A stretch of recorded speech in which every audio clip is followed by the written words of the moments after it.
কখনো কখনো হয়তো এমন লোক দেখে থাকবেন যাদের গায়ের পুরো শরীরে ফোঁটা ফোঁটা দাগ আকারে দেখা দিতে শুরু করেছে। এই রোগের নাম সেতি বা ভিটিলিগো। এই রোগে মানুষের ত্বক স্বাভাবিক বর্ণ হারিয়ে সাদা হতে শুরু করে অনিয়ন্ত্রিতভাবে, ফলে শরীরে বিভিন্ন গুটি গুটি সাদা দাগ দেখা দেয়। কখনো কখনো এমন হয় যে পুরো শরীর আক্রান্ত হয়ে সারা দেহের রঙই সাদা হয়ে পড়ে। এর ফলে অনেক কৃষ্ণাঙ্গকে দেখা গেছে কালো থেকে পুরোপুরি সাদা হতে।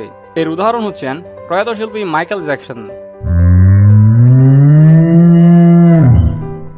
মানুষের ত্বকে মেলানোসাইট নামে এক ধরনের কোষ থাকে যা মেলানিন নামক একটি রং উৎপাদন করে, এবং এই মেলানিনের কারণেই আমরা ত্বকে স্বাভাবিক রংটি দেখতে পাই। এই মেলানোসাইট রোগাক্রান্ত হলে বা সংখ্যা কমে গেলে কিংবা মরে গেলে মেলানিন নামক রং উৎপাদন বন্ধ হয়ে যায় এবং ওই নির্দিষ্ট স্থানে সাদা দাগ পড়ে। চামড়া সাদা বা কালো যাই হোক না কেন, ত্বক বা চামড়ার স্বাভাবিক রঙই তখন থাকে না এবং ত্বকের একটি অস্বাভাবিক রং দেখতে পাই। তখন তাকে সেতি বা ধবল রোগী বলা হয়। যাদের ডায়াবেটিস আছে কিংবা থাইরয়েডের রোগ আছে তাদের সেতি রোগে আক্রান্ত হওয়ার আশঙ্কা বেশি। বিশেষ এক ধরনের রক্তশূন্যতা থেকেও এই রোগটি হতে পারে। সেতি কোনো সোয়াচে বা প্রাণঘাতী রোগ নয়। সেতি রোগের ফলে ত্বকের ওপর সাদা সাদা দাগ দেখা দেয়।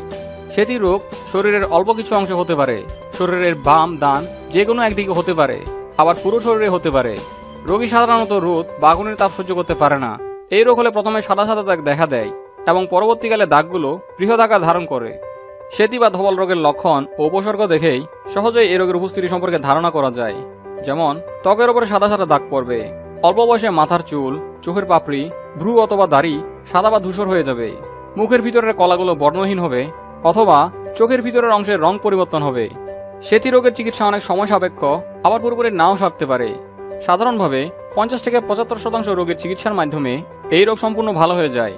সেতির চিকিৎসায় সেরে ওঠার জন্য রোগীকে দীর্ঘ সময় ধরে অপেক্ষা করতে হয়।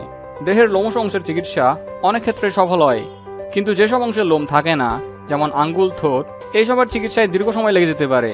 আবার অনেক ক্ষেত্রে রোগী নিজে নিজেই সেরে যেতে পারে। অবশ্যই চিকিৎসকের পরামর্শ অনুযায়ী মলম, ওষুধ বা থেরাপি গ্রহণ করতে হবে। তবে সবার ক্ষেত্রে সব চিকিৎসা পদ্ধতি একই রকম ফল দেয় না। মাথায় রাখবেন, সেতি রোগে ত্বকের বিভিন্ন জায়গায় সাদা হয়ে যায়, কিন্তু সেতি কোনো সোয়াচে বা প্রাণঘাতী রোগ নয়। তাই এই রোগের রোগীকে সামাজিকভাবে হেয় না করে 8-10 জন মানুষের মতো স্বাভাবিকভাবে গ্রহণ করুন। অনেকেই ধবল রোগীর সাথে হাত মেলাতে চান না, কোলাকুলি করতে চান না বা বিয়ে দিতে চান না এই পরিবারে।